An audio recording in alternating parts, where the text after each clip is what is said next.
Okay, Jelly. So I'm going to try to make our Saag Paneer.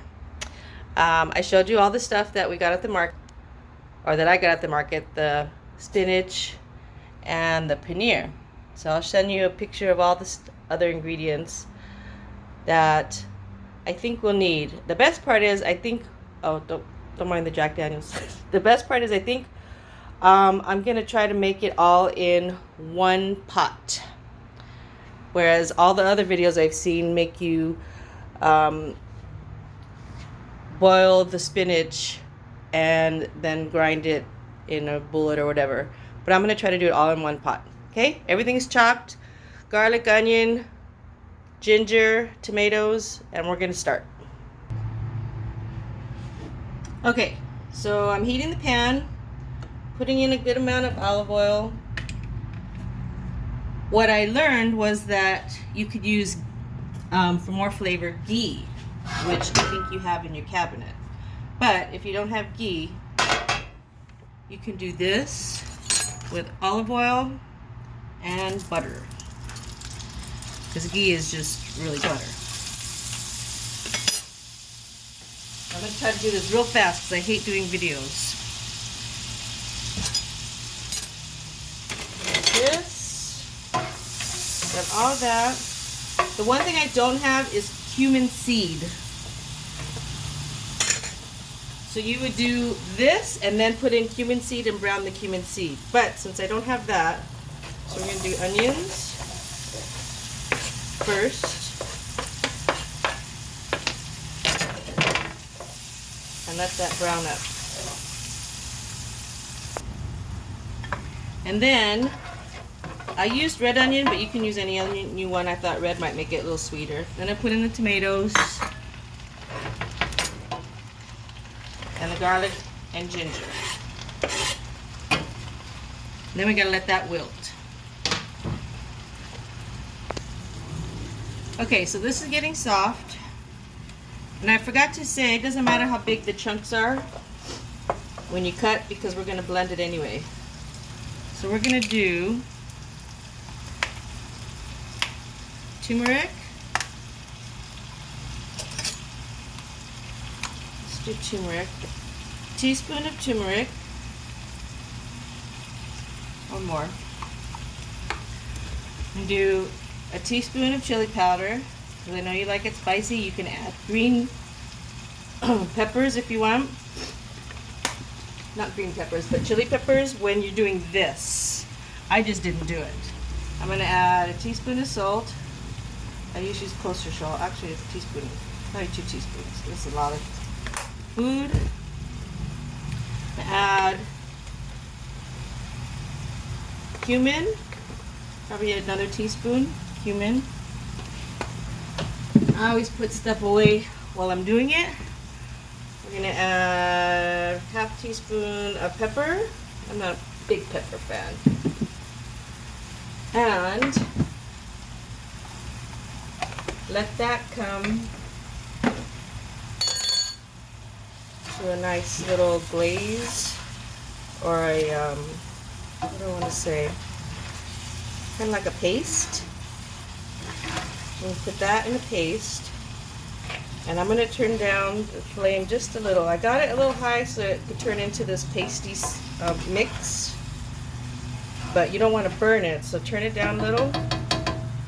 And that's when we're going to add all our spinach. So I got this big old giant bag at Costco, of course. I'm going to put in probably 4 cups. 4 cups, and then I'm just going to cover the pan. I don't even know how much. Probably half this bag.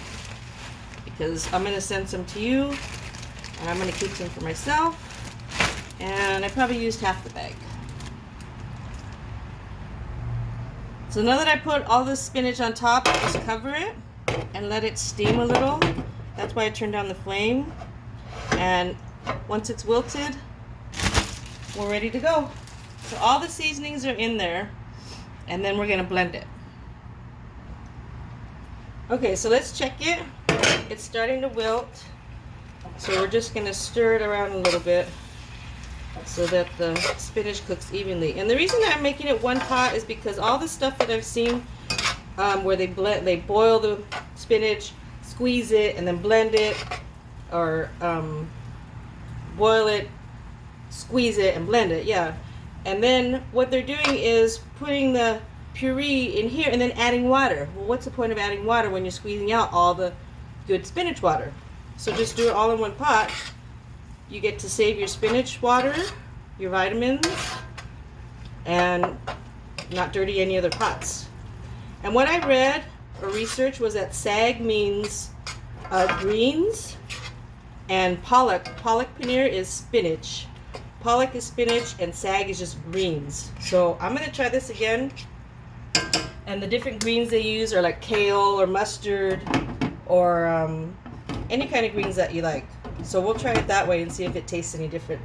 Then you have more vitamins with the kale and spinach and other stuff. Okay, so let's wait till this is just a little bit more done. I actually went ahead and just filled up another batch of spinach because when it dwindled down, it really didn't seem like that much. So I added another layer on top of that. Okay, we're back. Let's check it out.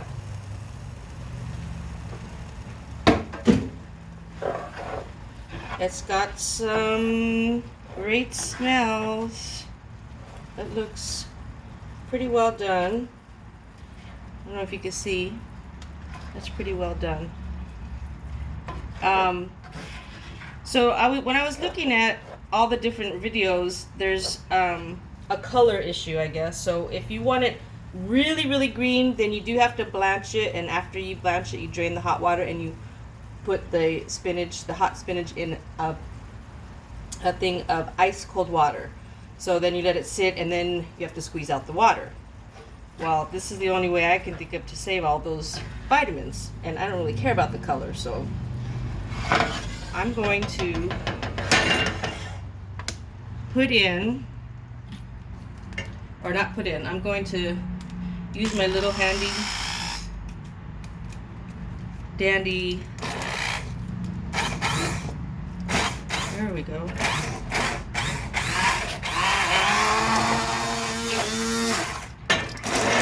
Oh, that's making kind of a mess, huh? Ooh, it's making a big mess. Hold on. Okay, so the way not to make a mess is you can either dump this in a blender or tilt the pan so that all the food doesn't come out of those little holes. Some people, I even noticed, they use frozen chopped spinach and they didn't even blend it. So they liked it a little more chunky. I wanted it more blended. So this is going to blend it the way I liked it when we had it at the restaurant.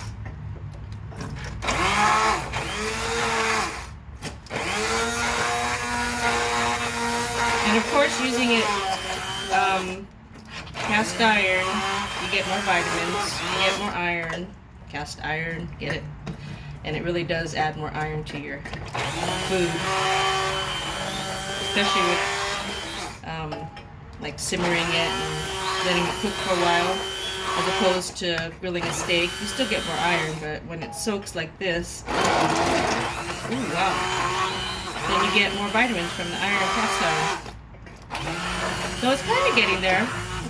You could do it as much as you want, I guess. I'm going to do it just a little bit more. Okay, so I think this is the consistency I like. I don't want like baby food. I like the texture. I've seen some where it was like liquid. It was pretty gross. But this texture looks really good.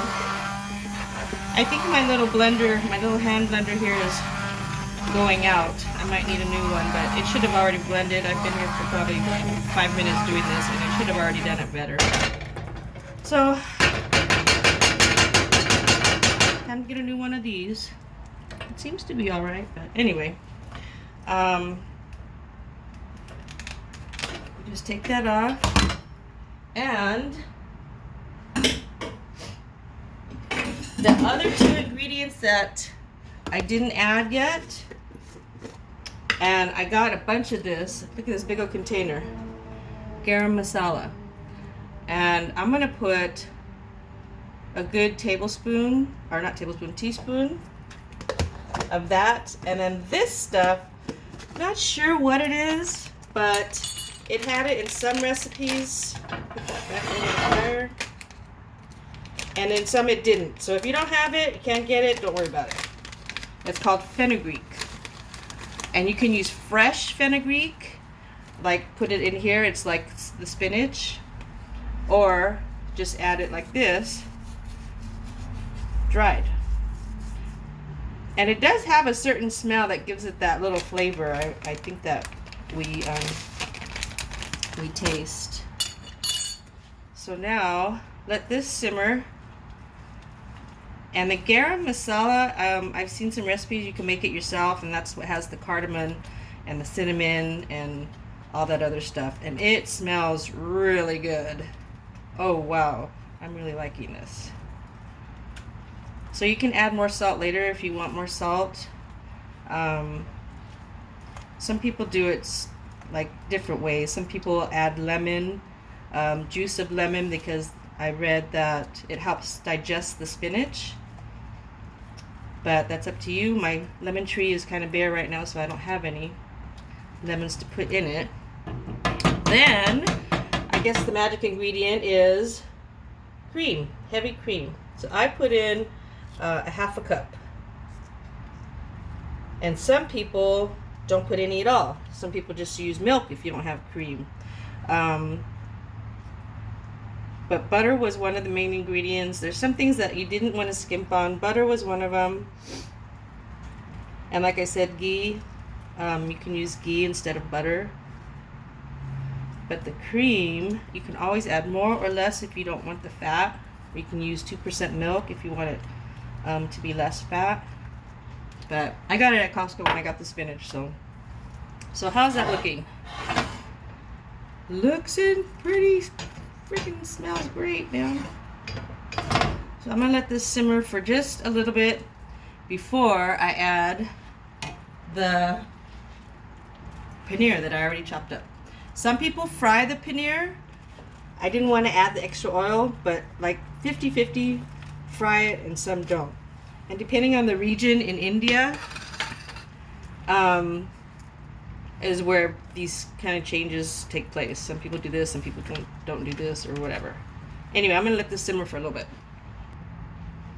Okay, I'm still stirring, and I'm gonna add the cheese. I'm not frying the cheese. We'll have to try it one time frying it and see if it's any different. I wonder if the restaurant that you took me to fries Anyway, making this paneer, I saw on a video on how to make it, a few videos actually. It is so freaking easy. All it is milk with a little lemon juice in it, and then you strain it over cheesecloth, and that's it. So all it is cow milk that's curdled. But this was a good old nice Costco store-bought brand. And it doesn't melt, which is kind of cool. So I think this is really gonna freaking be good. And I want to thank you so much for taking me to that restaurant. And I'm gonna bring you some. I go to work in just a little bit. You were on some boat trip, I don't know. You're all hungover. Maybe this will help you. Just put some more chili powder or peppers or jalapenos in it, which is what a lot of videos did, but I didn't have any. Oh, and the other thing was, when we make this at your place next time, I want to add, when we steam the spinach in there, a big bunch of cilantro. Coriander, as Indians call it. Cilantro, and then we'll get the cumin seeds too.